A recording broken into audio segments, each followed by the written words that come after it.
नमस्कार, जय हिंद दोस्तों। आज हम लोग मैथ प्रैक्टिस सीरीज का पार्ट नंबर 9 करेंगे। इससे पहले हम 8 पार्ट ऑलरेडी अपलोड कर चुके हैं। अगर आप देखना चाहते हैं तो नीचे डिस्क्रिप्शन बॉक्स में लिंक रहेगा, आप डायरेक्ट जाकर चेकआउट कर सकते हैं। चलिए बिना देरी किए हुए आज का हम सेशन स्टार्ट करते हैं पहले सवाल से। देख लीजिए पहला सवाल क्या है आपके स्क्रीन पर। दीपिका और उसकी माँ का आयु का अनुपात दिया हुआ है 3:11 के रेशियो में। 3 साल बाद उनका आयु का अनुपात 1:3 हो जाता है। तो दीपिका का आयु निकालना है, यानी दीपिका का जो वर्तमान एज है वो आपको बताना है। दीपिका है और उसका मदर है, दोनों का अनुपात 3:11 दिया हुआ है। यहाँ से 3 साल बाद है तो दोनों में +3 कर दीजिए। कितना हो जाता है? 1:3 हो जाता है। 1:3 हो जाता है। अब इसी को कैलकुलेशन करना है। कैसे कीजिएगा? बस 3 को उठाकर इधर मल्टीप्लाई कीजिए और 1 को उठाकर इधर मल्टीप्लाई कीजिए और दोनों को हटा दीजिए। कैसे? 3 को उठाकर इधर मल्टीप्लाई कीजिए 9 और 1 को इधर मल्टीप्लाई कीजिए, कितना होगा? 9 और 11 मिला। और प्लस माइनस का टेंशन नहीं लेना है, बस सीधे घटा देना है। ये 9 आया, ये 11 आया, कितना घटाने पाया? 2 मिला। अब इस 3 को 3 से गुना कीजिए, 9 आएगा। 1 को 3 से गुना कीजिए, ये 9 में से 3 जाएगा तो 6 बचेगा। यानी एक रेशियो का वैल्यू यहाँ से आपको 3 मिला है। दीपिका का एज क्या हो जाएगा? 3 तरीके 9, यानी एक रेशियो का वैल्यू 3, तो 3 रेशियो का वैल्यू 9 हो जाएगा। और उसका मदर का एज 33 हो जाएगा। ठीक है। क्या पूछा है? दीपिका का आयु पूछा है, यानी दीपिका का वर्तमान एज पूछा है। तो यही तो वर्तमान एज है, तो दीपिका का वर्तमान एज ऑप्शन नंबर सी 9 वर्ष हो जाएंगे। और उसका मदर का माता जी का वर्तमान उम्र 33 हो जाएगा। ठीक है। 3 साल बाद अगर रेशियो चेक करना है कि 1:3 आ रहा है कि नहीं आ रहा है 3 साल बाद का, क्या करेंगे? इसमें हम 3 ऐड कर देंगे तो ये हो जाएगा आपका टोटल 12 वर्ष का दीपिका। और मदर उसका 33 वर्ष के थी, उसमें 3 ऐड कर देंगे तो 33 और 3 36 हो जाएगा। ये 12 और ये 36 दोनों को काटेंगे तो 1:3 रेशियो में हो जाएगा कि नहीं हो जाएगा? ठीक है। तो हम चेक भी कर लिए, क्रॉस चेक। ठीक है। इस तरह से आप कर सकते हैं। आप ऐसा नहीं करना चाहते हैं तो क्या कीजिएगा? आप दोनों का एज को 3x ले लीजिएगा और 11x ले लीजिएगा। दोनों में +3 कीजिएगा और इसका रेशियो इसके बराबर कर दीजिएगा। यहाँ से x का वैल्यू निकलेगा। ठीक है। x का वैल्यू को 3x में पुट कर दीजिएगा, वही आपका आंसर आएगा 9। यहाँ से एज मिल जाएगा आपको। ठीक है। चलिए नेक्स्ट सवाल कीजिए। एक लंब वृत्तीय शंकु है, यानी एक आपका कोण दिया हुआ है, शंकु दिया हुआ है, जिसका हाइट और लेटरल हाइट दोनों दिया हुआ है। ऊंचाई भी दिया हुआ है और लेटरल हाइट भी जो ए वाला है ये भी दिया हुआ है, जो कि 24 सेंटीमीटर है और 25 सेंटीमीटर है। तो शंकु का वक्र पृष्ठीय क्षेत्रफल निकालना है, यानी कोण का लेटरल सरफेस एरिया निकालना है आपको। सबसे पहले आप कोण बना लीजिए, एक शंकु बना लीजिए। शंकु बना लीजिए, ऐसे कर लेते हैं हम। ये आपका शंकु हो गया। ठीक है।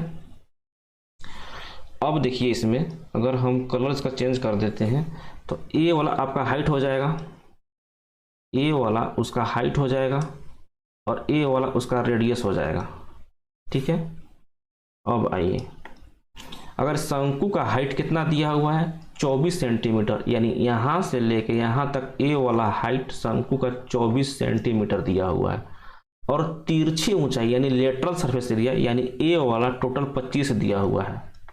आप इसमें देखिए ये थोड़ा सा इधर बन गया है, ए वाला ट्रायंगल बन रहा है। ये ट्रायंगल देखिए, ये ट्रायंगल आपको राइट एंगल ट्रायंगल दिख रहा है कि नहीं दिख रहा है? पहले ये बता दीजिए। मतलब समकोण त्रिभुज दिख रहा है कि नहीं दिख रहा है? ए वाला जो कि 90 डिग्री पर आपका यहाँ पे है, ये आपका 24 है, ये आपका 25 है।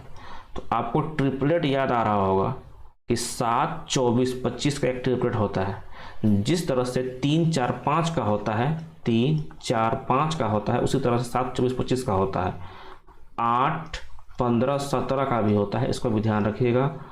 5, 12 और 13 का भी होता है। ठीक है। इंपॉर्टेंट ट्रिपलेट है, इसको ध्यान में रख सकते हैं आप। अब यहाँ पे देखिए, तो इसको हम 7 लिख सकते हैं आराम से, यानी 7 उस शंकु का रेडियस होगा।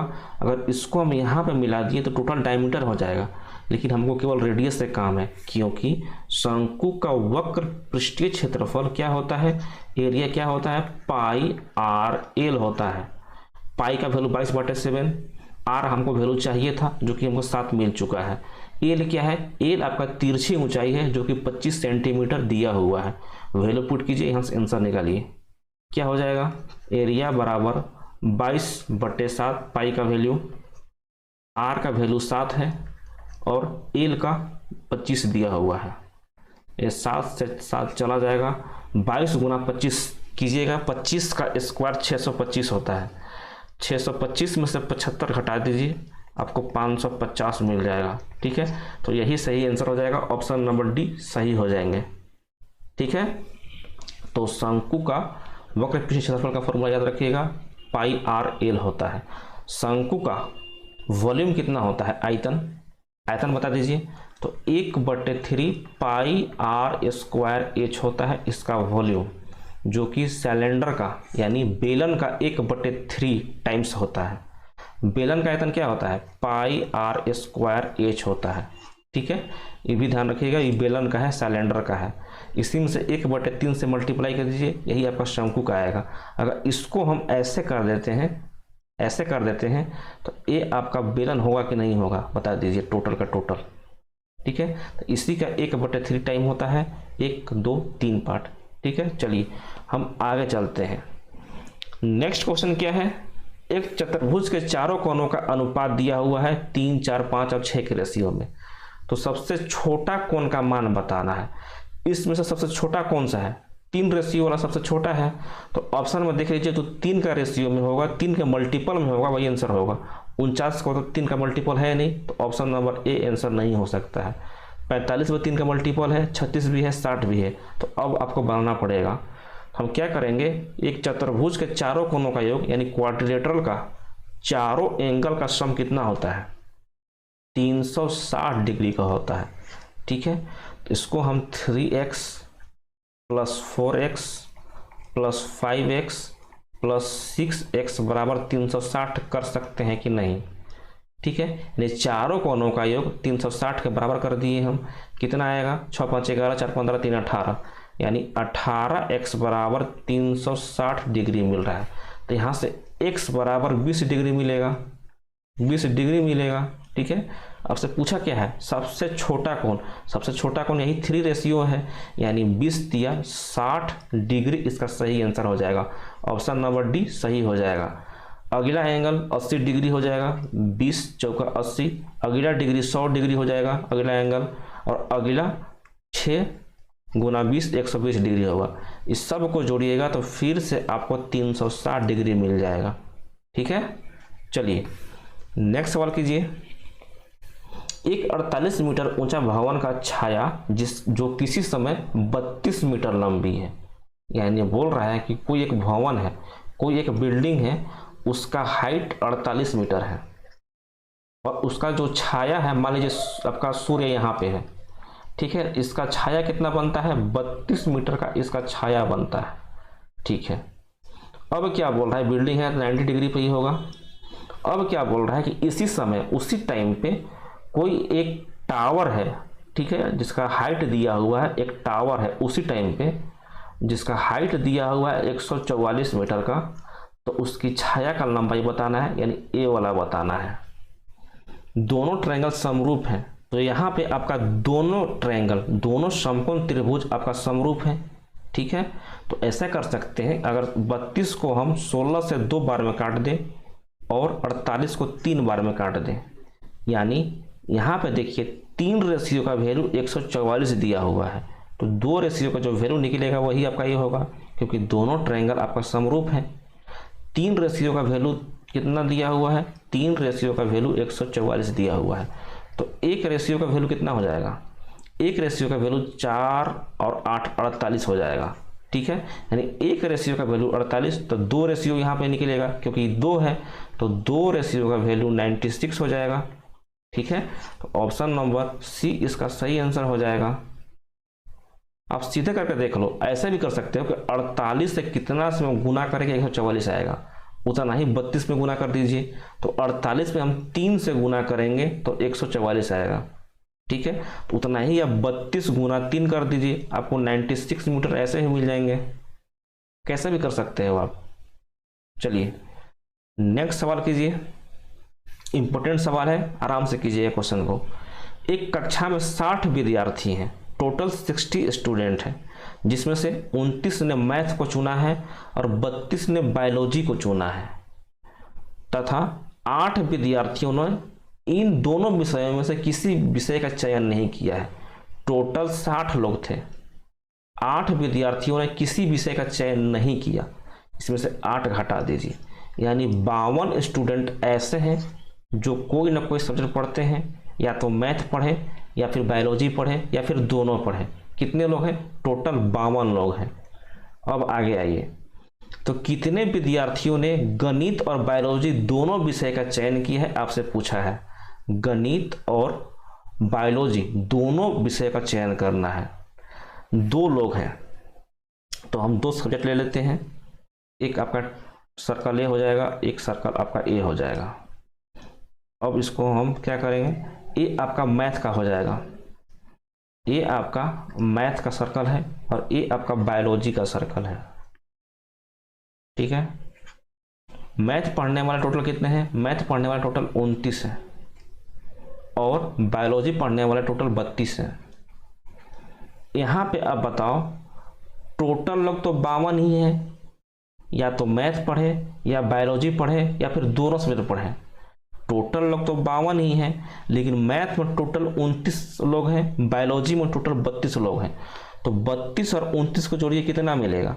32 और 29 को जोड़िएगा तो 9 2 11 के हासिल 1 3 2 5 1 6 लोग, यानी टोटल 61 लोग हैं जो कि मैथ और बायोलॉजी को पढ़ते हैं। लेकिन क्वेश्चन में तो टोटल बच्चा 52 लोग ही थे, तो 9 जो बच्चा लोग हैं वो एक्स्ट्रा क्यों है?